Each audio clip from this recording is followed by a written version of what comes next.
नमस्कार. मी नमिता उमरेकर कुलकर्णी, मराठी बाजारपेठ या आमच्या गप्पा टप्पा पॉडकास्ट मधनं बोलतीये.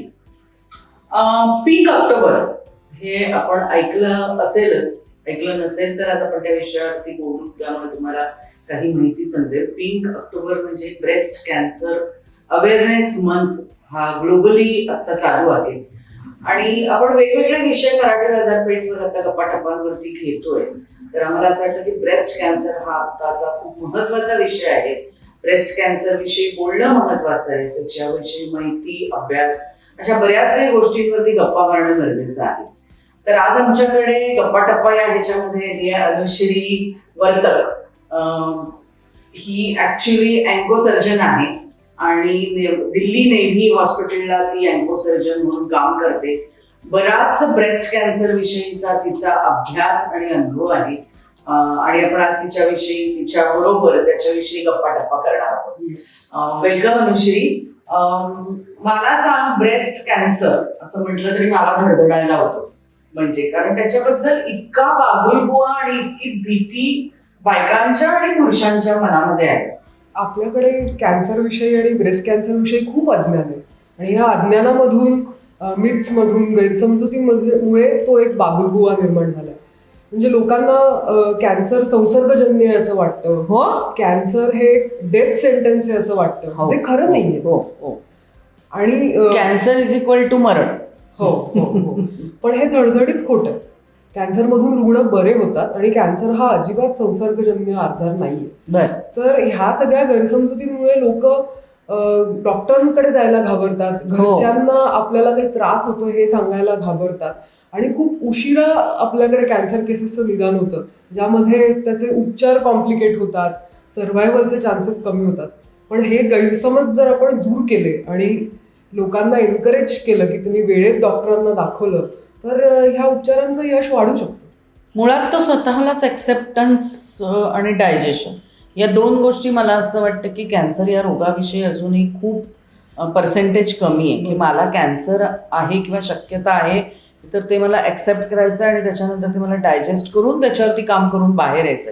इट्स अ बिग प्रोसेस आपल्याकडे अजून तरी, म्हणजे भारताच्या मानसिकतेमध्ये. आणि मुळातच म्हणजे की कॅन्सर हा का होतो आणि एका ठराविक वयानंतर तो बराच कॉमन असतो. म्हणजे तुम्ही जर जगभरातल्या हेल्थ असोसिएशन्सनी दिलेली आकडेवारी बघितली तर त्यांनी इव्हन ICMRने पण असं सांगितलंय की 9 पैकी 1 भारतीयांना त्यांच्या आयुष्यात कॅन्सरचा सामना करावा लागू शकतो. ही खूप मोठी संख्या आहे आणि त्या मानाने ह्याविषयी आपल्याकडे अवेअरनेस नाही. हा वयापरत्वे, एजिंगमुळे आणि कधी कधी जेनेटिक म्युटेशन्समुळे होणारा आजार आहे, हेच मुळात लोकांना माहीत नसतं. त्यामुळे ते अचानकपणे हा डायग्नोसिस समोर आला की ते गडबडून जातं. पण मला सांग की खरंच ब्रेस्ट कॅन्सरचं वय काय? कारण मला खरंच असं वाटतं की कुठल्या वयात साधारण हा अवेअरनेस पाहिजे, कुठल्या वयापासून? बरोबर. सो बऱ्याच लोकांना असं वाटतं की ब्रेस्ट कॅन्सर किंवा कॅन्सर हा उतार वयातला आजार आहे, पण ते पूर्णपणे खरं नाहीये. म्हणजे वेस्टर्न कंट्रीजमध्ये ब्रेस्ट कॅन्सर हा 60च्या नंतर होतो. सो त्यांच्याकडे दॅट इज ट्रू. पण जर इंडियामध्ये, भारतात आपण जर बघितलं तर 45 ते 55. म्हणजे असं का, असा फरक का?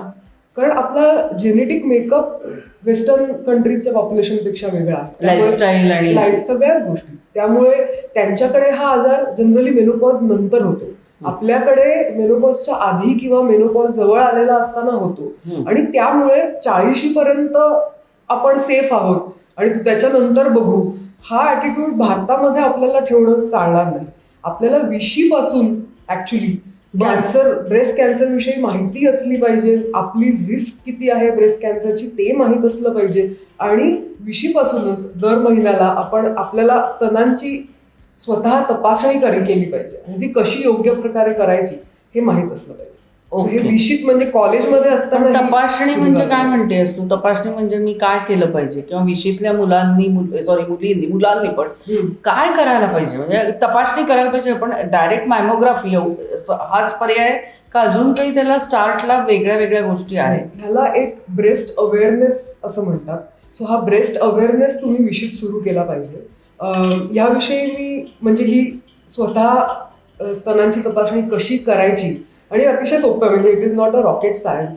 तर ह्याविषयी मी एक रील पण सोशल मीडियावरती टाकले. अगदी म्हणजे 1 मिनिटमध्ये तुम्हाला सोप्या भाषेत हे कळू शकतं की ही तपासणी घरच्या घरी करायची आणि जेणेकरून की काही जर तुम्हाला त्याच्यात ॲबनॉर्मॅलिटी आढळली किंवा कॅन्सरची शंका यावी अशी काही लक्षणं आढळली तर तुम्ही अगदी वेळेत उपचार त्यावरती घेऊ शकता.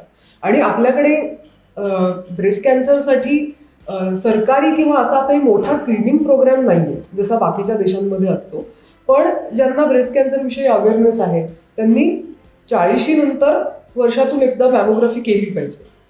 पण मध्ये म्हणजे तुझं असं म्हणणं आहे की ब्रेस्ट सारखे चेक केले पाहिजेत आपण घरामध्ये दर महिन्यात पाळीच्या 1 आठवड्यानंतर आरशासमोर उभं राहून आपल्याला हे माहित पाहिजे की what is normal for me. कारण कुठलेही म्हणजे 2 माणसांचे सोडा एका व्यक्तीचे दोन्ही स्तन सुद्धा सारखे नसतात. त्यांच्या शेपमध्ये, साईजमध्ये, त्यांच्या टेक्स्चरमध्ये फरक असतो. जर तुम्ही दर महिन्याला ही तपासणी केली तर त्याच्यामध्ये जे बदल होतात आणि बायकांच्या आयुष्यात पाळी सुरू झाल्यानंतर, प्रेग्नन्सीमध्ये, ब्रेस्ट फिडिंग करताना, मेनोपॉज जवळ येताना सतत चेंजेस होत असतात. कारण स्तनांमध्ये हॉर्मोन्समुळे वेगवेगळे बदल घडून येतात. तर तुम्ही रेग्युलरली जर चेक करत राहिलात तर तुम्हाला लगेच लक्षात येईल की अरे ह्याच्यात काहीतरी याच्या स्किनमध्ये ब्रेस्टचे चेंजेस आलेत किंवा माझा निप्पल थोडासा आतमध्ये वळलाय. तर लवकर तुम्ही जितक्या कॅन्सरचं निदान होतं तितक्या त्याचं उपचारांचं यश वाढतं. आणि सगळ्यात महत्वाची गोष्ट म्हणजे की ब्रेस्टमध्ये जे आजार होतात, स्तनांचे जे आजार असतात ते 90% कॅन्सर नसतोच. त्यामुळे पटकन तुम्ही डॉक्टरकडे जाऊन ब्रेस्ट कॅन्सर सोडून पण स्तनांचे आजार असतात. हो, पुष्कळ, फार महत्वाचं आहे. आणि त्यामुळे डॉक्टरांकडे जाऊन पटकन खातरजमा करून घेतली की ते तुम्हाला इन्व्हेरिएबली कॅन्सरच्या दृष्टीने तपासतात. लगेच तुमच्या डोक्यावर एक मोठं ओझं जाईल की हा हे कॅन्सर नाहीये, मला ही साधी गाठ आहे. तर साधी गाठ ब्रेस्टची खूप कॉमन आहे.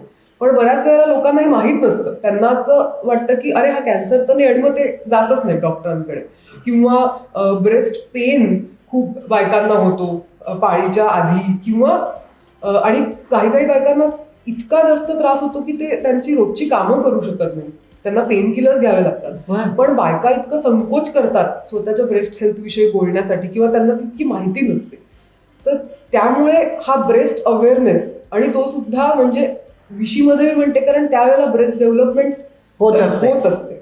तर तेव्हापासून जर तुम्ही स्तनांविषयी जर जागरूक राहिलात तर साधे आजार किंवा कॅन्सर सुद्धा तुम्ही त्याच्यावरती योग्य उपचार घेऊ शकता. साध्या गाठींवरती बऱ्याच वेळेला स्कारलेस आपण म्हणतो म्हणजे काही व्रणच राहिला नाही अशा प्रकारे सर्जरी करून पण ते काढता येतात साध्या गाठी किंवा ऑपरेशनची बऱ्याच वेळेला गरजही नसते. पण हा माहितीचा अभाव ह्यामुळे बऱ्याच वेळेला लोकांना योग्य उपचार मिळत नाही त्याविषयी. आणि ब्रेस्ट स्क्रीनिंग पण आपण मॅमोग्राफी विषयी तू म्हणालीस तर एक गैरसमज असा पण आहे की मॅमोग्राफी केल्यामुळे कॅन्सर होतो, विच इज नॉट ट्रू. हो, अगदी असं आहे बायकांमध्ये. आम्ही सुद्धा मैत्रिणी बोलतो तेव्हा कशाला ती मॅमोग्राफी करायची, ती केली की अगं नक्की डायग्नोसिस होतं, असं आहे. पण हे खरं नाही. आणि मॅमोग्राफीमध्ये जे रेडिएशनचं एक्सपोजर असतं ते म्हणजे सीटी स्कॅनच्या 120th इतकं असतं. आणि इतक्या वर्षापासून बाहेरच्या देशांमध्ये आपल्याकडे मॅमोग्राफी होतीये. सो ह्याच्याविषयी खूप संशोधन झालंय की हे अत्यंत सेफ आहे. आणि ब्रेस्ट कॅन्सरच्या गाठी तयार व्हायला महिने वर्षानुवर्ष लागतात. तर ती गाठ तयार होऊन तुमच्या हाताला लागायच्या आधी ती दिसत नाही. पण जर तुम्ही रेग्युलर मॅमोग्राफी करत असाल तर त्यामध्ये ती 1 सेंटीमीटरची असताना सुद्धा दिसते. ज्या वेळेला अगदी म्हणजे छोटीशी सर्जरी करून सुद्धा ते करता येतं, क्युअर करता येतं. पण मला मुळात सांग की कुठलाही कॅन्सर आणि पर्टिक्युलरली ब्रेस्ट कॅन्सर हा किती लाईफस्टाईल आणि स्ट्रेस, कारण पूर्वी त्याचं प्रमाण कमी होतं. आता येत्या काही या दशकामध्ये त्याचं प्रमाण खूप वाढायला लागलंय. तर काय नक्की कारण आहे? आपलं डाएट कारण आहे, आपली लाईफस्टाईल कारण आहे का आपला स्ट्रेस कारण आहे? कॅन्सर म्हणजे ओव्हरऑलच कॅन्सरचं प्रमाण वाढलंय आणि ते वाढतच जाणार आहे. कारण मुळात तो एजिंगमुळे होणारा म्हणजे वय वाढल्यामुळे होणारा आजार आहे. तर जसं आपलं पॉप्युलेशन वाढत आहे आणि जास्त लोक वयोवृद्ध होत आहेत तसं कॅन्सरचे रुग्ण वाढत जाणार आहे. आणि असं कॅन्सरची तुम्ही कारणं बघितली तर त्याच्यामध्ये 30% कॅन्सर हे तंबाखूमुळे होतात. बर. 30% कॅन्सर हे पर्यावरणाशी निगडीत आहेत. मग काही केमिकल असतील, प्रदूषण असेल, स्मोकिंग असेल, आणि 30% कॅन्सर हे लाईफस्टाईलशी रिलेटेड असतात. सो तू जे म्हणतेस की लाईफस्टाईल बदलले का, तर definitely there are some lifestyle मधले काही चेंजेस आलेत. आपलं डाएट बदललंय, फिजिकल ऍक्टिव्हिटी बदलली आहे, ओबेसिटी आहे. सो ह्या सगळ्या गोष्टींचा कॅन्सरचा इन्सिडन्स वाढण्यामागे परिणाम आहे. आणि 10% कॅन्सर जे असतात, इव्हन ब्रेस्ट कॅन्सर्स, तर ते जेनेटिक म्युटेशन्समुळे होतात. ओके. सो काही फॅमिली हिस्ट्री असू शकते, काही वेळेला तो पहिलाच व्यक्ती असतो त्या फॅमिलीमधला ज्याला हे म्युटेशन झालंय, पण बाकीचे 90% जे कॅन्सर असतात त्यातले हे तंबाखूमुळे होणारे कॅन्सर किंवा लाईफस्टाईलमुळे होणारे कॅन्सर, हे आपण योग्य बदल केले जीवनशैलीत तर हे आपण टाळू शकतो. स्मोकिंग हा ब्रेस्ट हेल्थसाठीच खूप एक घातक प्रकार आहे.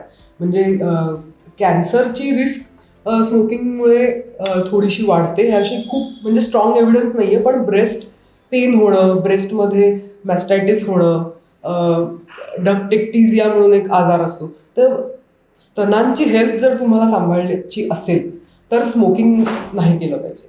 आणि सिमिलरली अल्कोहोलमुळे कॅन्सर होतो हे लोकांना माहीतच नसतं, पण अल्कोहोलच्या तुम्ही किती ड्रिंक करता त्याचा डायरेक्ट कनेक्शन आहे बऱ्याच वेगवेगळ्या ऑर्गनच्या कॅन्सर, ज्याच्यात एक ब्रेस्ट कॅन्सर पण आहे. बर. आणि इनफॅक्ट म्हणजे आता आय वुड से की दारू पिऊच नका, you should completely abstain from drinking alcohol. पण वेस्टर्न कंट्रीजमध्ये सुद्धा जिथे लोकांना कम्प्लिटली दारू सोडणं शक्य नाही, त्यांना असा सल्ला दिला जातो की लेस दॅन 3 ड्रिंक्स पर वीक. त्यानंतर 3 ड्रिंक्स म्हणजे 3 पेग पर वीक, कारण त्यानंतर तुमची ब्रेस्ट कॅन्सरची रिस्क सबस्टॅन्शियली वाढते. पण फक्त ब्रेस्ट कॅन्सरची का ओव्हरऑल कॅन्सरचीच? बऱ्याच वेगवेगळ्या कॅन्सरची पण त्यात ब्रेस्ट कॅन्सर पण आहे. म्हणजे it's alcohol is a important risk factor breast cancer. आणि असं म्हणतात की डिओ किंवा परफ्युम्स तुम्ही वापरली काही असं तर त्यांनी पण कॅन्सरच्या शक्यता असतात? नाही, हे actually this is a myth. म्हणजे अशा खूप गोष्टी की लोकांना वाटतं की ह्याने ब्रेस्ट कॅन्सर होतो. म्हणजे विल बी सरप्राईज की लोकांना वाटतं की आपण काळे कपडे घातले तर आपल्याला ब्रेस्ट कॅन्सर. म्हणजे माझ्या सोशल मीडिया चॅनलवर रेग्युलरली सेगमेंट्स करते, आस्क मी एनिथिंग म्हणून. तर त्यामध्ये मला रेग्युलरली बायका हा प्रश्न विचारतात, काळ्या कपड्यांनी होतो, ब्रेसियर्सने होतो, वायर्ड ब्रेसियर्सनी ब्रेस्ट कॅन्सर होतो. इनफॅक्ट रात्री ब्रेसियर घालणं आवश्यक नाही हेही बायकांना माहित नसतं. हे मला पण म्हणजे किंवा दर 6 महिन्यांनी ब्रेसियर आवश्यक नाही आणि दर 6 महिन्यांनी ब्रेसियर चेंज केला पाहिजे. योग्य साईजची म्हणजे अगदी माप घेऊन ब्रेसियर वापरली पाहिजे. ह्या सगळ्या गोष्टी लोकांना माहित नसतात. त्यांना वाटतं मोबाईल फोनने कॅन्सर होतो. तर नन ऑफ दिस इज तेव्हा महत्वाचं आहे की तो हायजीनच्या दृष्टीने पण आणि अंधश्रद्धा म्हणून काळ्या कपड्यांच्या दृष्टीने पण की काही हरकत नाही, बिंदास काळे कपडे घाला. माझा तर सगळ्यात आवडीचा काळा कलर आहे, मला आवडतोच काळा कलर. म्हणजे मी म्हणते की डिओ वापरा, smell better, don't worry about cancer. हो, म्हणजे त्याच्यासाठी कॅन्सर होईल म्हणून उगीच नको त्या गोष्टी नको करायला. छान प्रेझेंटेशन, तसं छान स्मेल हे पण आहे. सो नक्कीच याचा लोकांनी विचार करावा आणि त्या पद्धतीने अवेअर व्हावं. पण मला सांगी, कॅन्सर झालेल्या म्हणजे बायकांमध्ये कॅन्सर, ब्रेस्ट कॅन्सर झालेल्या च्या बाबतीमध्ये थोडाफार असा पण एक भीतीचा असतो की पुढे ते मॅरिटल लाईफ किंवा फिजिकल इंटिमसी याच्याबद्दल पण खूप म्हणजे माहिती नाही आहे किंवा त्याच्याबद्दल कॅन्सर झालेली व्यक्ती पण बोलत नाही एकमेकांशी, पार्टनर एकमेकांशी. तर त्याच्याविषयी जर आपण बोलूयात का, की मला असं वाटतं की काय नेमके आयुष्य असतं. I am very curious about it. Generally breast कॅन्सरमध्ये आम्ही 3 प्रकारचे ऑन्कोलॉजिस्ट त्याच्यामध्ये इन्व्हॉल्ड असतो. म्हणजे मी ऑन्कोसर्जन आहे, सर्जिकल ऑन्कोलॉजिस्ट आहे, तर आम्ही ऑपरेशन करतो. किमोथेरपी देणारे किंवा हॉर्मोन थेरपी देणारे जे डॉक्टर असतात त्यांना मेडिकल ऑन्कोलॉजिस्ट म्हणतात. ओके, म्हणजे ते औषधं देतात. ते औषधं देतात. आणि रेडिएशन ऑन्कोलॉजिस्ट असतात, ते रेडिएशन देतात. तर अगदी मी म्हटलं तसं की स्क्रीनिंगमध्ये किंवा खूप छोटीशी गाठ असेल अशा अवस्थेत जर कॅन्सर डिटेक्ट झाला पहिल्या स्टेजमध्ये, तर कधी कधी फक्त सर्जरी करून सुद्धा मामला. पण म्हणजे त्याला ब्रेस्ट काढायला लागत नाही. हे जे मिथ आहे म्हणजे की ब्रेस्ट कॅन्सर झाला की ब्रेस्ट काढायलाच लागतो. अजिबात तसं नाहीये. इनफॅक्ट म्हणजे जिथे ब्रेस्ट कन्झर्वेशन सर्जरी आपण ज्याला म्हणतो की ज्याच्यात तुम्ही ब्रेस्ट वाचवू शकता आणि फक्त कॅन्सर जिथे झालाय तो पोर्शन तुम्ही काढून टाकता, तर ज्या देशांमध्ये ही सर्जरी पॉप्युलर आहे तिथे ऑलमोस्ट 70% केसेसमध्ये पेशंट ब्रेस्ट वाचवण्यासाठी एलिजिबल असतात आणि तिथे 70% रुग्णांमध्ये ही ब्रेस्ट वाचवत आहेत. भारतामध्ये काय होतं की आपल्याकडे ब्रेस्ट वाचवता येते हा अवेअरनेस कमी आहे आणि आपल्याकडे ऑलमोस्ट 60% केसेस या ॲडव्हान्स स्टेजमध्ये लवकर डॉक्टरांकडे न गेल्यामुळे मोठ्या गाठी तयार झाल्यात किंवा स्किन इन्व्हॉल्व्ह झाली आहे, ॲडव्हान्स झालाय, अशा स्टेजमध्ये येतात. त्यामुळे आपल्याकडे ब्रेस्ट वाचवण्याचं जे आहे पर्सेंटेज ते 30-40% आहे ऑन अन ॲव्हरेज पूर्ण देशभर बघता. पण तरी आता म्हणजे मोठ्या शहरांमध्ये जिथे बायका अवेअर आहेत, लवकर जातात डॉक्टरांकडे, तर जर तुमचा कॅन्सर ब्रेस्ट वाचवण्यासाठी अप्रोप्रिएट असेल तर your breast can be saved. तर जस्ट एक गुडघ्याचं ऑपरेशन झालं तसं ब्रेस्टचं ऑपरेशन. आणि ब्रेस्ट कॅन्सरची सर्जरी ही काहीतरी मोठी आहे असं पण लोकांना वाटतं. हो, तर तसं काहीच नाहीये. It's a day care surgery. म्हणजे तुम्हाला 1 दिवसाची सुद्धा तुम्ही म्हणलात संध्याकाळी घरी जायचं तर बऱ्याच वेळेला डॉक्टर संध्याकाळी पण घरी काय सांगताय? बापरे, तर काही खरंच काही माहिती नाहीये. म्हणजे ह्याच्याविषयी आता मी पण गप्पा मारते तेव्हा मला बऱ्याच गोष्टींचं असं रिलॅक्सेशनच मिळतंय की अरे हो, हे खरं तर किती सोपं आहे किंवा का आपण घाबरतो आणि का त्याचा एवढा बागुलबुवा इतके वर्ष आपण करून ठेवला. किंवा समजा काही कारणाने तुमचा काही ऍडव्हान्स कॅन्सर असेल किंवा कधी कधी आता तू अँजेलिना जोली बद्दल ऐकलं की तिला जेनेटिक म्युटेशन होतं, तिने पूर्ण म्हणजे दोन्ही ब्रेस्ट तिच्या काढून टाकल्या. तर पूर्ण ब्रेस्ट काढल्यानंतर पण ती ब्रेस्ट आहे तशी पूर्ववत करता येते. बरं, रिकन्स्ट्रक्शन सर्जरी करून, म्हणजे दुसऱ्या ठिकाणचा काही टिश्यू घेऊन आपण तो जो ब्रेस्ट माउंट आहे किंवा इव्हन निपल पण आपण रिकन्स्ट्रक्ट करू शकतो. हेही लोकांना माहीत नसतं. तरी म्हणजे ह्या सुद्धा सर्जरीज किती कॉम्प्लिकेटेड असल्या किंवा कधी कधी आम्ही प्लास्टिक सर्जन्सना बरोबर घेऊन करतो तरी सुद्धा म्हणजे एक 4-5 दिवसात पेशंट घरी जातो. आणि जनरली मी असं बघितलंय की 1-2-3 आठवड्यात लोक नॉर्मलाइज होऊन त्यांचं रुटीन सुरू करतात. पण ह्याचा खरंच मॅरिटल लाईफवरती परिणाम होतो आपल्या देशामध्ये? हो, म्हणजे आधी जेव्हा मी ब्रेस्ट कॅन्सर अवेअरनेस विषयी बोलायचे लोकांशी तेव्हा मी फक्त म्हणजे ब्रेस्ट एक्झामिनेशन स्वतः करण्याची किंवा वर्षातून एकदा डॉक्टरांकडून तपासून घ्या, क्लिनिकल ब्रेस्ट एक्झामिनेशन किंवा 40 नंतर मॅमोग्राफी करा, एवढ्या या लिमिटेड कॉन्टेक्स्टमध्ये बोलायचे. पण नंतर माझी जशी प्रॅक्टिस वाढत गेली त्यानंतर मला रिअलाइज झालं की बायकांना स्वतःच्या शरीराविषयी काही मतच नाहीये. बरं, म्हणजे मी जेव्हा एखाद्या बाईला विचारते की तू एलिजिबल आहेस की मी तुझी ब्रेस्ट वाचवून सर्जरी करू शकते किंवा मी रिकन्स्ट्रक्शन करू शकते, तर तुला काय वाटतं, तर ती माझ्याकडे बघते आणि मग ती नवऱ्याला विचारते. काय सांगते?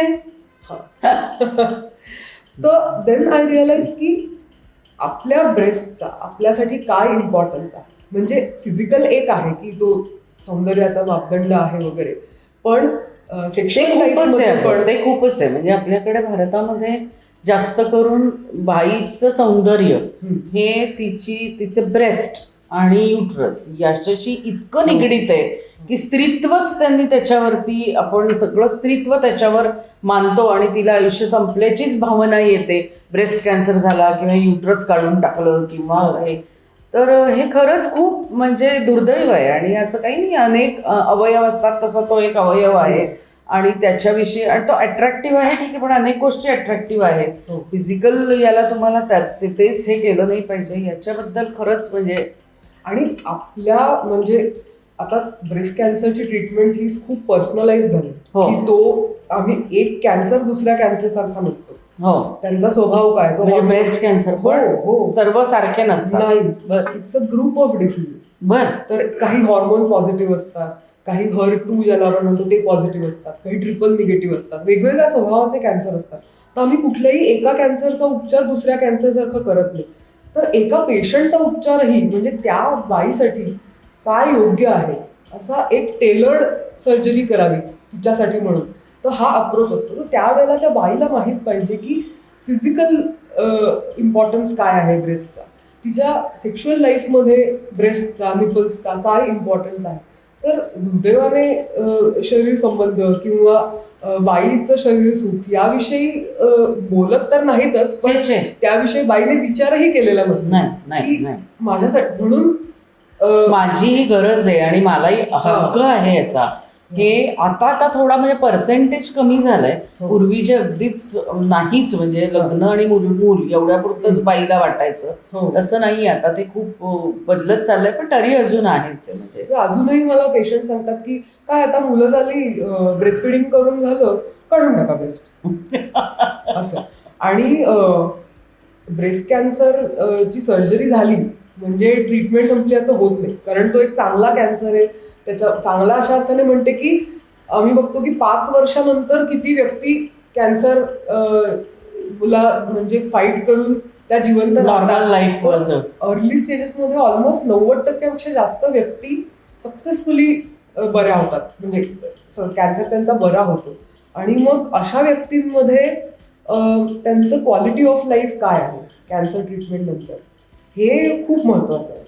तर अशाला आम्ही त्यांना सर्जरी नंतर काही क्वेश्चनर्स देतो किंवा ट्रीटमेंट नंतर रादर, की त्यामध्ये त्यांचा सेल्फ कॉन्फिडन्स किंवा त्यांची बॉडी इमेज बदलते सर्जरी नंतर किंवा ट्रीटमेंट नंतर. किमोथेरपीमुळे कधी कधी केस जातात, परत येतात. सो त्यावेळेला त्या क्वेश्चनर नंतर ते ॲक्च्युली विचार करतात याविषयी की म्हणजे मला कसं वाटतंय. आणि बऱ्याच वेळेला कॅन्सर ट्रीटमेंट नंतर एक काही मानसिक आंदोलनं पण होतात, म्हणजे काय खूपच होतं. हो, डिप्रेशन येऊ शकतं, एक post traumatic stress disorder, anxiety, अशा गोष्टी होतात. तर त्याविषयी जर बोललं नाही किंवा डॉक्टरांना सुद्धा सांगितलं नाही, कारण आमच्याकडे ट्रेन्ड काउन्सिलर्स असतात की ज्यांना कॅन्सर पेशंटचं काउन्सिलिंग कसं करायचं याचं ट्रेनिंग घेतलेलं असतं, तर त्यांची मदत कशी घेतात. सो ह्या सगळ्या गोष्टींची पहिली स्टेप आहे की बीइंग ब्रेस्ट अवेअर. म्हणजे तुमची कॅन्सरची रिस्क काय आहे, कॅन्सरची कुठली लक्षणं असू शकतात, आणि मंथली तुम्ही चेक करताना ती गोष्ट ध्यानात ठेवणं, वेळेत डॉक्टरकडे जाणं. जर तुम्ही स्क्रीनिंगसाठी एलिजिबल असाल. स्क्रीनिंग म्हणजे काय थोडक्यात? स्क्रीनिंग म्हणजे काय की कुठली लक्षणं दिसायच्या आधी अशी काही चाचणी करणं की काही लक्षणं नसताना तो कॅन्सर डिटेक्ट होईल. आणि त्यामुळे तुम्हाला एक प्रिव्हेंटिव्ह नाही, अर्ली डिटेक्शन. म्हणजे तुम्हाला एक वेळेचं ऍडव्हान्टेज मिळतं की नॉर्मली जर तुम्ही काही केलं नसतं तर तो कॅन्सर वाढून समजा 6 महिन्यानंतर. म्हणजे मला 1-2 वर्षात कॅन्सर होण्याची शक्यता आहे असं म्हणायचंय तुला? नाही, कॅन्सर झालेला आहे पण तो इतका मोठा नाहीये की त्याची काही लक्षणं दिसतील असं. सो अगदी म्हणजे सुरुवातीच्या अगदी इन्फंट स्टेजमध्ये असताना सगळ्या हॉस्पिटलमध्ये असं स्क्रीनिंग करता येतं. सगळीकडे आजकाल सगळ्या Tier 1, Tier 2 सिटीजमध्ये हे स्क्रीनिंग. म्हणजे मॅमोग्राफीच्या आधी माझ्या मते बायकांनी एक साधारण 6 महिन्यातनं एकदा स्क्रीनिंग करावं असं तू म्हणतेस? नाही, मॅमोग्राफी हा एक पार्ट आहे स्क्रीनिंगचा. सो एकदा तुम्ही 30-35 ओलांडली की वर्षातून एकदा तुमच्या फॅमिली डॉक्टरकडून किंवा गायनेकोलॉजिस्ट कडून तुम्ही स्तन चेक करून घेतले पाहिजे. त्याला क्लिनिकल ब्रेस्ट एक्झामिनेशन म्हणतात. आणि हे सगळं म्हणजे तुम्ही स्वतः मंथली एक्झामिनेशन करताय त्याच्या ॲडिशनल. आणि 40 नंतर तुमच्या ब्रेस्टची डेन्सिटी कमी होते, त्याच्यामध्ये फॅट पण असतं आणि जे मिल्क प्रोड्युसिंग ग्लँड असतात तेही असतात. तर ती डेन्सिटी 40 नंतर कमी झाल्यानंतर त्याचा जर आपण एक्सरे घेतला, ज्याला आपण मॅमोग्राफी म्हणतो, तर त्यामध्ये काही जर गाठ झाली असेल कॅन्सरची तर ती आपल्याला पटकन दिसते. बरं.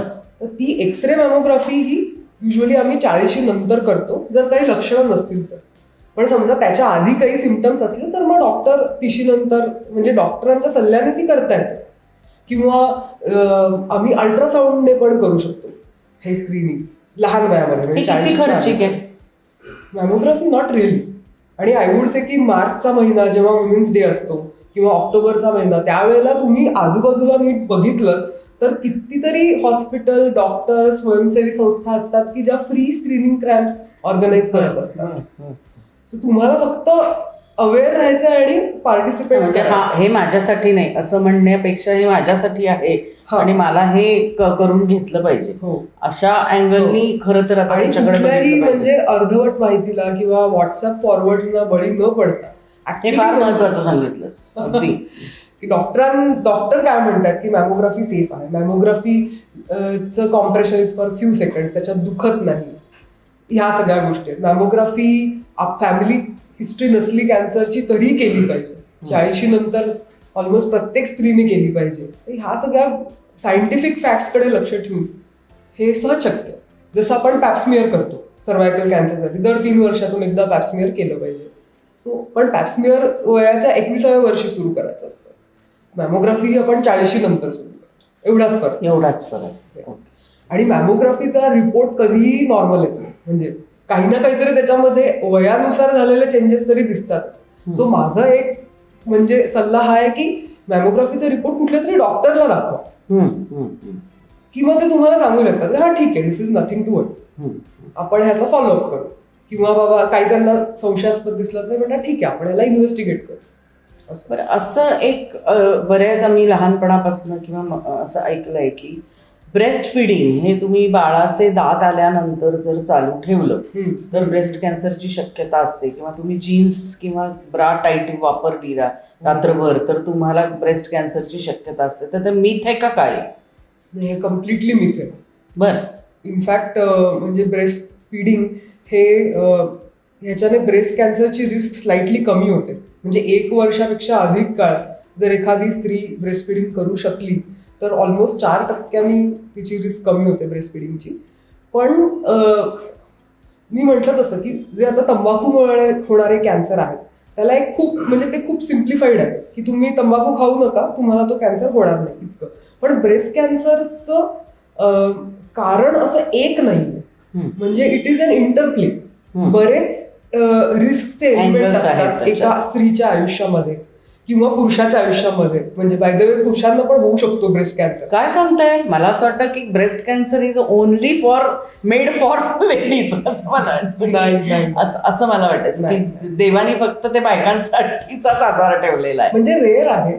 100त जर 99 बायकांना झाला तर एखाद्याच पुरुषाला होईल, पण होऊ शकतो. म्हणजे ते एक्झेम्प्ट नाहीये. पण पुरुषांनी पण मग ही टेस्ट करणं गरजेचं असतं. पुरुषांसाठी स्क्रीनिंग करायची गरज नाही कारण तो रेअर असतो. पण एक आहे की म्हणजे त्याच्यात बऱ्याच वेळेला जेनेटिक म्युटेशन्स आढळतात ज्या पुरुषांना ब्रेस्ट कॅन्सर होतो. त्यामुळे generally they are from a cancer family किंवा काहीतरी हॉर्मोन्सच्या गोळ्या घेणारे वगैरे असे काही रिस्क फॅक्टर असतात. काही अंडाशयाचे त्यांच्या वृषणाचे आजार असलेले वगैरे. तर ते रिस्क फॅक्टर काही असले तर त्यांनी अवेअर राहिलं पाहिजे असं. पण म्हणजे बायकांविषयी बोलताना सो त्यांच्या म्हणजे काय म्हणू आपण रिप्रोडक्टिव्ह आयुष्यामध्ये बरेच रिस्क फॅक्टर असतात. म्हणजे की उदाहरणार्थ खूप वर्षानुवर्ष जर गर्भनिरोधक गोळ्या घेतल्या डॉक्टरी सल्ल्याशिवाय तर त्याच्याने थोडीशी रिस्क वाढते ब्रेस्ट कॅन्सरची, जी म्हणजे 10 वर्षानंतर पूर्वत होते पण काही काळासाठी वाढते. किंवा pregnancy has a very complicated relationship with breast cancer. म्हणजे लोकांना म्हणजे एका बाजूने तुम्ही बघितलं तर लवकर मुलं झाल्याने किंवा जास्त मुलं झाल्याने जो बायकांना एक पिरियड हॉलिडे मिळतो तर त्यामुळे ब्रेस्ट कॅन्सरची रिस्क कमी होते. पण प्रेग्नन्सी नंतर आणि 1 वर्षभर जे ब्रेस्ट फिडिंग चालू असतं त्यावेळेला ऑलमोस्ट पहिल्या दशकामध्ये प्रेग्नन्सी नंतर ब्रेस्ट कॅन्सरची रिस्क वाढलेली असते. आणि in fact pregnancy associated breast cancer जे प्रेग्नन्सी नंतर आणि पहिल्या वर्षात म्हणजे ब्रेस्ट फिडिंग चालू असताना ते खूप वेळा मिसडायग्नोज होतात.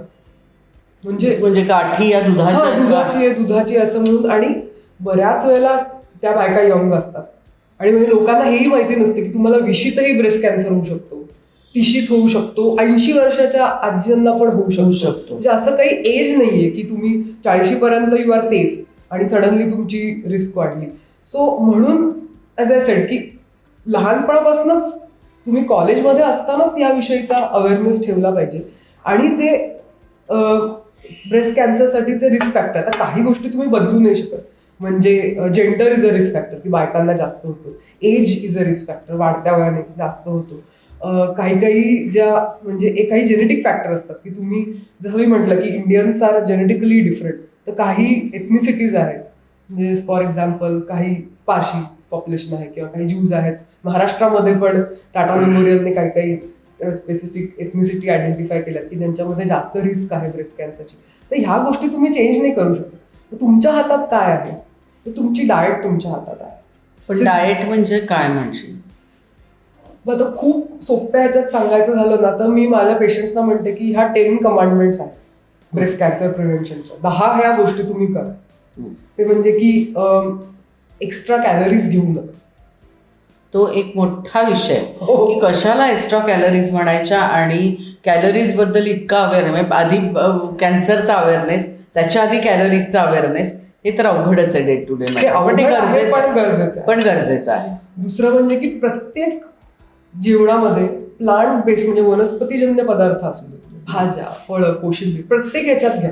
त्याच्यामुळे काय होतं की तुमच्या जेवणाची जी कॅलरी डेन्सिटी आहे ती कमी होते. म्हणजे व्हॉल्यूम जास्त आणि कॅलरीज कमी, कार्ब्स कमी, असं ते होतं. नट्स असतील किंवा ऑलिव्ह ऑइल असतील, फ्लॅक्स म्हणजे अळशी जे असतं, फ्लॅक्सीड जे असतात, जे नॉनव्हेज खातात त्यांनी मासे किंवा प्रोसेस न केलेलं किंवा लाल नसलेलं म्हणजे रेड मीट आपण म्हणतो ते अवॉइड करून दुसरी मीट्स असतात ते. तर हे सगळे चांगले फॅटचे सोर्सेस ऍक्च्युली खाल्ले पाहिजे.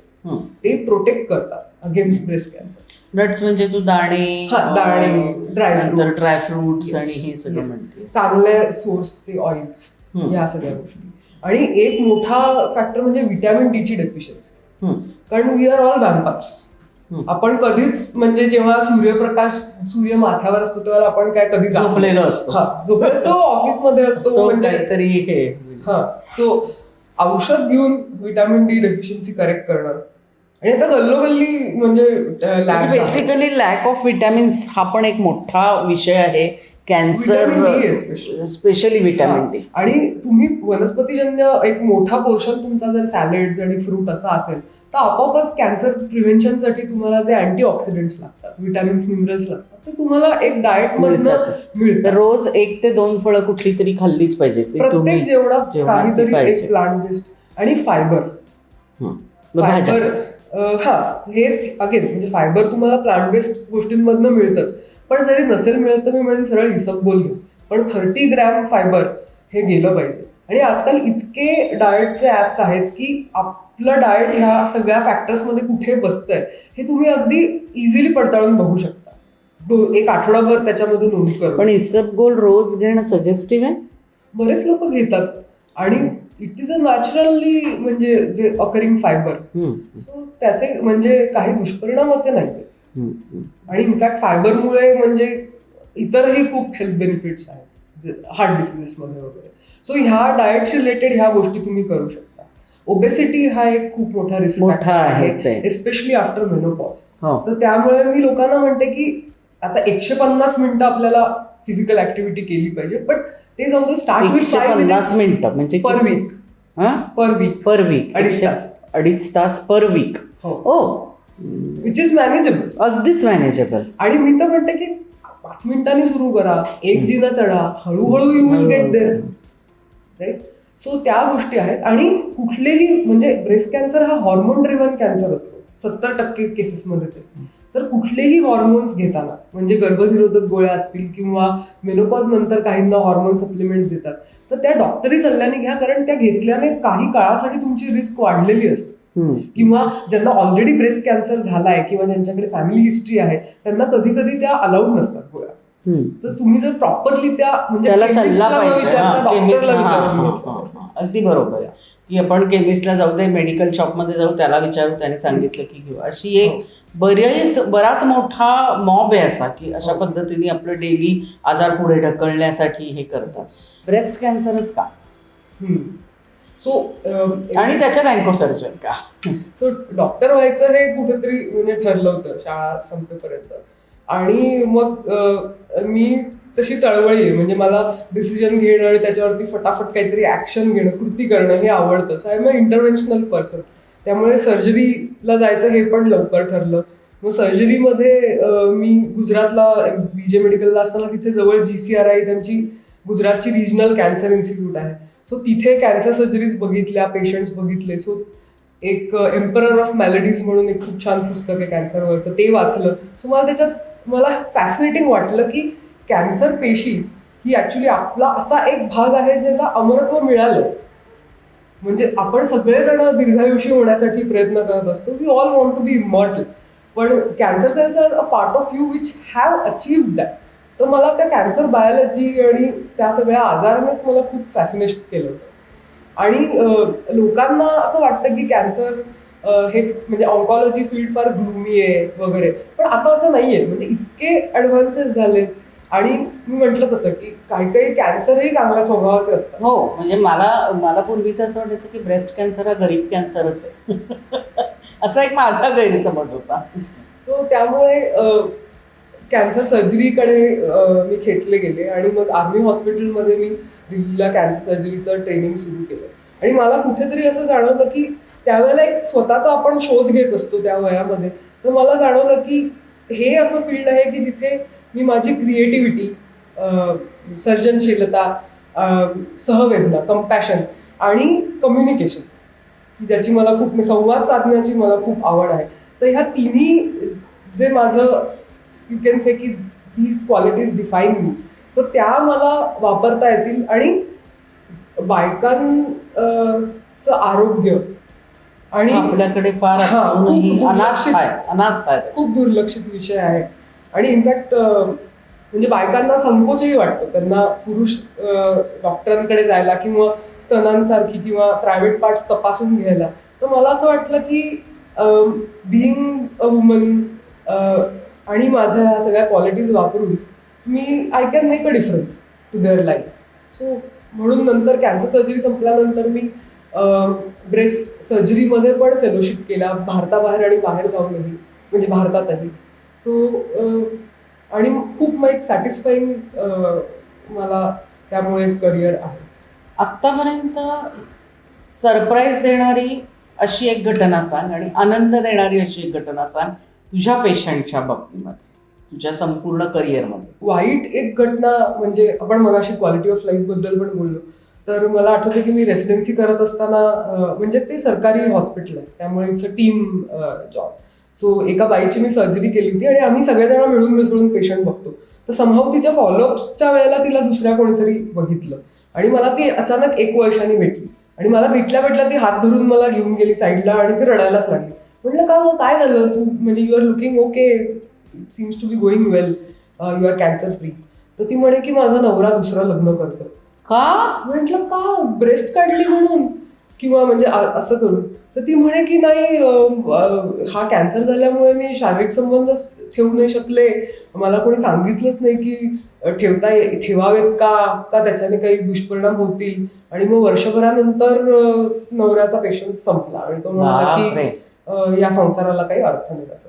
तर त्यावेळेला मला खूप वाईट वाटलं की एक छोटे छोटे गैरसमज आणि यामुळे ह्याचा पेशंटच्या आयुष्यावरती किती मोठा परिणाम होऊ होतो. शकतो. किती गोष्टींचे गैरसमज आहेत, त्याचे अवेअरनेस प्रोग्राम्स करायला पाहिजे. आणि म्हणजे सगळ्यांच्याच बाबतीत हे खरं आहे, पण स्त्रियांच्या बाबतीत हे जास्त खरं आहे की फक्त तुम्हाला त्यांचा कॅन्सर ट्रीट करून चालत नाही. You have to treat her psychology, you have to treat her family members. त्यांनी तिला कसा सपोर्ट दिला पाहिजे, तिच्या सेल्फ कॉन्फिडन्स राहावा, तिचं सोशल लाईफ पुन्हा सुरळीत व्हावं. तर ह्या सगळ्या गोष्टी पण तिचं पुनर्वसन तुम्हाला करावं लागतं आणि हे खूप इम्पॉर्टंट आहे. आणि त्यामध्ये मला असं वाटतं की एक स्त्री म्हणून किंवा मी आता स्वतः मी आई आहे. सो कुठली स्त्री माझ्या समोर आली की मला माहित असतं की तिच्या डोक्यात फक्त एकच गोष्ट चालली की मला ह्या कॅन्सरमधून वाचायचंय, कारण मला माझी मुलं मोठी होताना बघायचंय. बाकी तिला काही सुचत नसतं. तुम्ही तिला विचारा की मी ही अमुक सर्जरी केली होती, म्हणते की मला जगायचंय, I want to see my kids get married असं.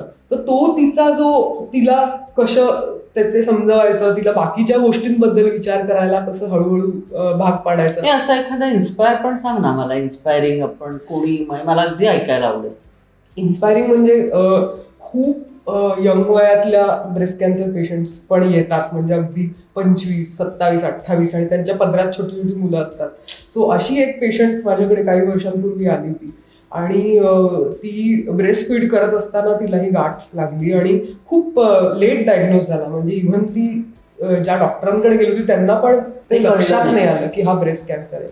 आणि मग तो ॲडव्हान्स स्टेजमध्ये झाला आणि मग सगळ्यांनी तिला सांगितलं की आता ब्रेस्ट काढून टाकायचं, दुसरा काही पर्याय नाही. आणि ती अतिशय निराश अवस्थेत माझ्याकडे आली होती की म्हणजे सगळेजण मला खूप प्रेशराईज करतात की तुम्ही हा स्तन काढून टाका म्हणून, पण मला माझी ब्रेस्ट हवी आहे. म्हणजे ब्रेस्ट फिडिंग म्हणून नाही, पण एक व्यक्ती म्हणून मला ती हवी. तर मला इतकं म्हणजे शी वॉज सो ओपिनियनेटेड, ह्याचं मला इतकं कौतुक वाटलं. आणि तिची ट्रीटमेंट खूप छान झाली.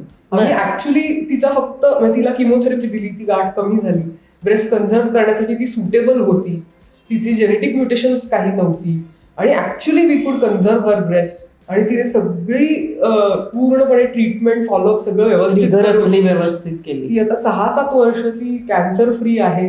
आणि ती रिसेंटली मला भेटली म्हणजे, आणि मला तर ती म्हणजे किमो वगैरे चालू असताना म्हणजे केस वगैरे कमी असताना अशी आठवत होती. ती एकदम इतकी छान तयार होऊन आली होती की मी तिला एक सेकंद ओळखलंच नाही. आणि तिची ती कडेवरची मुलं पण सगळी मोठी झाली होती. पण तिला म्हणजे ब्रेस्ट कॅन्सर झाल्यानंतर सेकंड डिलिव्हरी झाली का? सेकंड डिलिव्हरीतच डिटेक्ट झालं. ओके. आणि ती सुरुवातीच्या काळात तिला जी एन्झायटी होती या सगळ्याची, तर ती सगळी विरली होती आणि she was very confident and very happy आणि एकदम ती सेल्फ अशोर्ड होती. आणि इतकी की ती आता आमच्या दुसऱ्या पेशंट्स ज्या येतात त्यांना ती त्यांचे नंबर घेऊन त्यांच्याशी बोलते, त्यांना दिलासा देते की बघ, स्वतःचे फोटो दाखवते की बघ माझं पूर्ण टक्कल झालं होतं पण आता बघ माझे केस किती मस्त आहेत. किती छान. हा. आणि अशा पेशंट्स म्हणजे ह्याच्यातनं कॅन्सर सर्व्हायव्हर जे आहेत अशा खरं बायका जास्त बाहेर बोलायला त्यांनी लागलं पाहिजे. त्याच्यातनं समाजातल्या लोकांची भीती कमी होईल आणि बागुलबुवा कमी होईल खरं तर. आणि समाजातल्या लोकांनी बघितलं म्हणजे बऱ्याच सर्व्हायव्हर्स अशा आहेत ज्या खूप सोशल मीडियावरती पण ऍक्टिव्ह आहेत, ज्या सांगतात. तर आपण ते सीक आउट केलं पाहिजे, त्यांच्याशी त्या काय म्हणतात ते ऐकलं पाहिजे. आणि एक तो व्यक्ती त्यातनं जी एक सहवेदना आपण म्हणतो त्यातनं ती गेलेली व्यक्ती असते, ती जितकं चांगलं सांगू शकते तितकं दुसरं कोणी डॉक्टर सुद्धा सांगू शकणार नाही. बरोबर आहे. जसं आपण एक पैलटकरीला जसं धीर देतो की होईल ग सगळं नीट म्हणून, तर एक मोठा दिलासा सर्व्हायव्हर्स चॅम्पियन्स देऊ शकतो. पण आपल्यासारखीच आहे असं होतं. अरे ही याच्यातनं गेलेली आहे, त्यामुळे तिच्यावर विश्वास जास्त बसतो किंवा आपलेपणा जास्त वाटतो. अगदी म्हणजे आपण खरं तर या गप्पा आपल्या अजून भरपूर चालू शकतात, पण आपल्याला तुलाही पुढे काही जायचं आहे आणि हे म्हणजे टाइम लिमिट खरं तर याला नसायला पाहिजे. पण तरी खूप छान वाटलं आणि मला असं वाटलं की खूप महत्त्वाचा विषय आहे आणि या निमित्ताने जे जे लोक बघतील त्यांनी नक्की त्याचं स्क्रीनिंग करावं, अवेअर व्हावं. आणि काही प्रश्न काही गोष्टी असतील तर नक्की तुम्ही आमच्या पॉडकास्टवर टाका. अनुश्रीकडनं मी नक्की उत्तरं त्याची देऊच तुम्हाला. माझा जो सोशल मीडिया चॅनल आहे बिंग ब्रेस्ट अवेअर आणि युट्यूब चॅनल आहे त्याच्या लिंक आपण शेअर करूया. आणि मला तुम्ही डीएम करा, तुमचं जे काही क्वेरी असेल ते मी आन्सर करेन. नक्की त्या लिंकवरती जाऊन तुम्हाला ती कन्सल्ट म्हणण्यापेक्षा तुमच्या प्रश्नांची उत्तरं देऊ शकते. आणि याबद्दल अवेअर राहा. म्हणजे आमच्या या पॉडकास्टचा फार मोठा मी म्हणेन की आमचं कॉन्ट्रीब्युशन त्याच्यामध्ये राहील आणि समाधान राहील. कारण आपल्याला अनेक विषय असे असतात की त्याच्यातनं लोकांना अवेअरनेस जर आला तर खूप छान काहीतरी टेकअवे त्यांनी ह्याच्यातनं घेऊन गेला पाहिजे. सो मनापासून छान वाटलं आलीस आणि आपण याच्यावरती गप्पा टप्पा केल्या. मला बोलवल्याबद्दल धन्यवाद. येस.